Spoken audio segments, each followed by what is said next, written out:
die dood van die 12 apostels en wat dit vir ons beteken.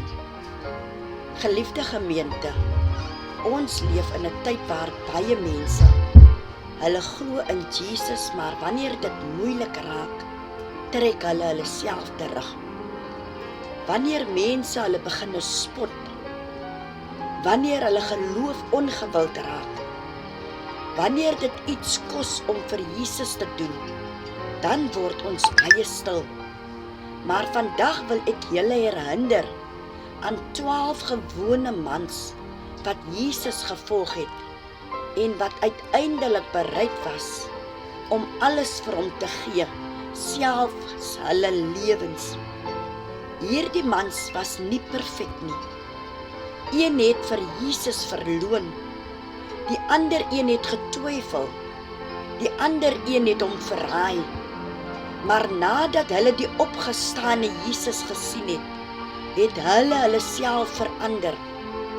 In Handelinge 4 vers 20 sê die apostels, want ons kan nie anders as om te praat van wat ons gesien en gehoor het nie.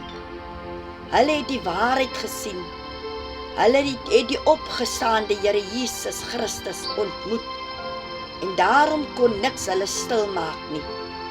Die meeste van hulle apostels het uiteindelik as martelare gesterf, nie omdat hulle moes nie, maar omdat hulle geweet het Jesus leef.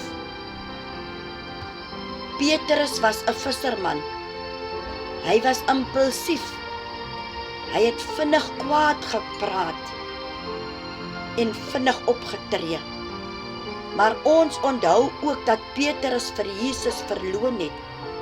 In Lukas 22 vers 61 tot 62 lees ons, en die Here het omgedraai en Petrus aangekyk, en Petrus het buitentoe gegaan en bitterlik geween. Petrus het gebreek, maar Jesus het hom herstel. In Johannes 21 vers 17 vra Jesus 3 keer, het jy my lief? En Petrus antwoord, Here, U weet dat ek U lief het. Jesus het hom nie afgeskryf nie. Hy het hom herstel en gebruik. Volgens kerklike geskiedenis is Petrus in Rome gevang tydens keiser Nero se vervolging. Hy is gekruisig, maar Petrus het gesê, ek is nie waardig om te sterf soos my Here nie. Hy het gevra om onderstebo gekruisig te word. Die man wat eens bang was vir 'n diensmeisie, het uiteindelik sonder vrees vir Jesus gesterf. Andreas die disipel, wat mense na Jesus gebring het, hy was nie altyd in die kollig nie, maar hy het 'n belangrike rol gespeel. Hy was die een wat mense na Jesus gebring het. Dit was Andreas wat die seentjie met die brood en vis gebring het. In Johannes 6 vers 9 sê hy, hier is 'n seentjie wat 5 garsbrode en 2 visse het. Andreas het geglo dat selfs iets klein in Jesus se hande groot kon word. Volgens oorlewering is Andreas in Griekeland aan 'n kruis vasgemaak. Hy het 2 dae lank gepreek terwyl hy daar gehang het. Selfs in sy sterwe het hy nog mense na Jesus gelei. Jakobus, die eerste apostel, Jakobus, die broer van Johannes, was deel van Jesus se binnekring. Hy was een van die 3 wat saam met Jesus op die berg van verheerliking was. Maar Jakobus was ook die eerste apostel wat vir sy geloof gesterf het. Die Bybel sê in Handelinge 12 vers 1 tot 2, en Herodes het Jakobus, die broer van Johannes, met die swaard laat doodmaak. Hy is onthoof. Jakobus se dood wys vir ons, om Jesus te volg beteken nie altyd 'n maklike pad nie, maar dit is altyd 'n betekenisvolle pad. Johannes, getrou in lyding. Johannes was bekend as die disipel wat Jesus liefgehad het. Hy het die evangelie van Johannes, 3 briewe en Openbaring geskryf. Volgens oorlewering het hulle probeer om Johannes dood te maak, deur hom in kookolie te gooi, maar hy het oorleef. Later is hy verban na die eiland Patmos. Hy skryf in Openbaring 1 vers 9, ek Johannes, julle broer en deelgenoot in die verdrukking en in die koninkryk en volharding in Jesus. Selfs in ballingskap het God hom gebruik om een van die grootste boeke in die Bybel te skryf. Filippus, getrou in sending. Filippus was die disipel wat altyd vrae gevra het. In Johannes 14 vers 8 sê hy, Here, wys vir ons die Vader, en dit is vir ons genoeg. Jesus antwoord, wie my gesien het, het die Vader gesien. Filippus het later die evangelie in Klein-Asië verkondig. Hy is uiteindelik gekruisig vir sy geloof. Bartholomeus, wat Nathanael genoem was, toe Jesus hom sien het hy in Johannes 1 vers 47 gesê, hier is waarlik 'n Israeliet in wie daar geen bedrog is nie. Bartholomeus het die evangelie ver versprei. Volgens oorlewering is hy lewendig gevul en daarna onthoof.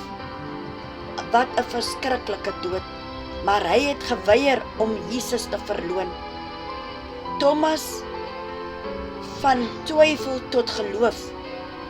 Thomas het gesê in Johannes 20 vers 25, as ek nie die merk van die spykers sien nie, sal ek nooit glo nie. Maar toe hy Jesus sien, roep hy uit in Johannes 20 vers 28, my Here en my God.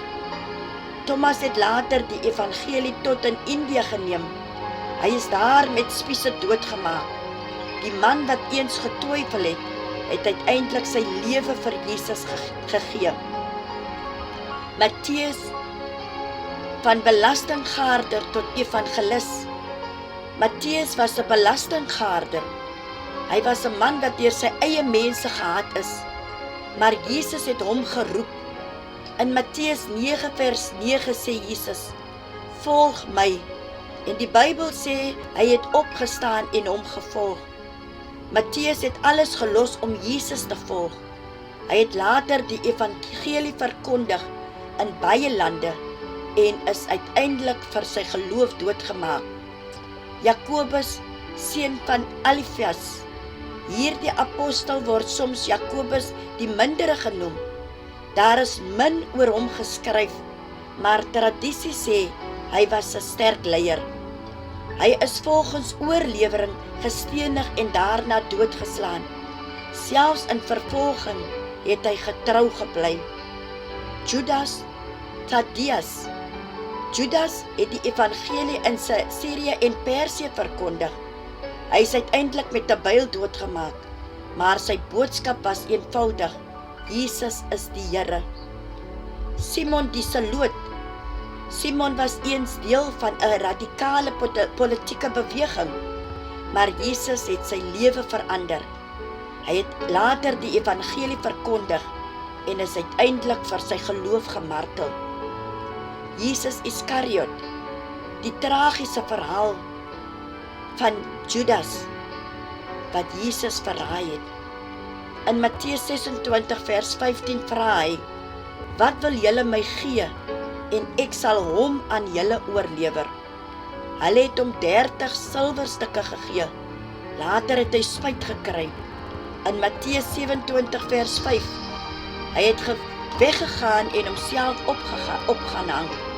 Sy verhaal herinner ons dat dit moontlik is om naby Jesus te wees, maar hom nie werklik te ken nie. Die groot vraag, geliefdes, is, die belangrikste vraag is nie net, hoe het die apostels gesterf nie? Die vraag is, waarom was hulle bereid om te sterf? Die antwoord is eenvoudig. Hulle het die opgestane Jesus gesien.